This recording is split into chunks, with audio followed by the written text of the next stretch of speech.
What is up, everybody? You are listening to KCSB FM 91.9 in Santa Barbara. This is your host, Alec Nolan. This is Vantage coming at you every Monday night.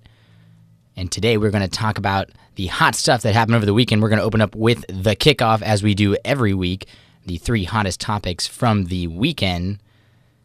And you know what? Lately in sports, it's been very exciting. NBA playoffs are in full swing. NHL playoffs are in full swing.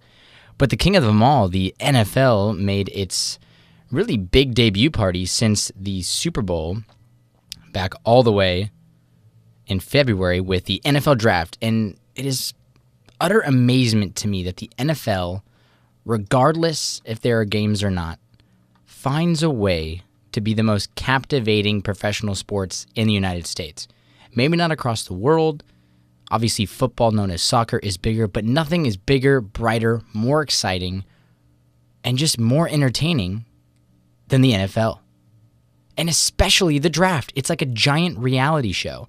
Now, I don't want to compare it to the likes of something like the Kardashians, because that's just utter crap. But the NFL draft, regardless if you even like football or not, there is something fascinating about all this buildup, about watching all these people come together, glued to their TVs to watch young men my age, 22, 21 years of age, sometimes even younger, achieve their dream that they have been looking forward to since they were a little kid.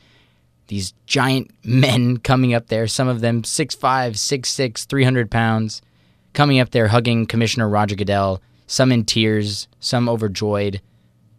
It's really incredible, and it's fascinating. And that's why the NFL reigns supreme, is because no matter what is happening in the world of sports, the NFL always manages to get the best airtime, provides the best entertainment, even if there aren't games on. And it's really interesting, too, because if you look at it, how the league manages to still put on the greatest show despite the format being something of the pre-electricity age. Men coming out with envelopes, reading it to a microphone to a bunch of people. That's a little bit strange. I mean, shouldn't we be able to just do what we do at home during our fantasy drafts? Everybody logs into their account. Everybody manually or electronically does it, and we're over in about 2 hours. Couldn't we do that? Sure we could, but we're not going to, because what's the fun in that? This is a TV show, man. They got to hype people up for it. They got to hype people up for fall. And they're doing it already in April, and that is why they are the king of American professional sports. Now, I will say this.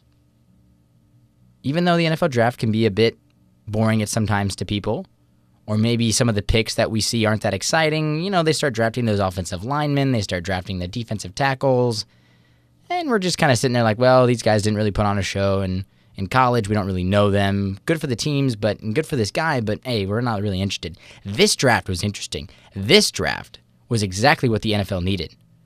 A lot of trades, a lot of drama, a lot of players that we watched in college, like Deshaun Watson, like Dalvin Cook, like Christian McCaffrey, Jonathan Allen, Myles Garrett. We saw all these guys play in primetime, and they all were getting drafted.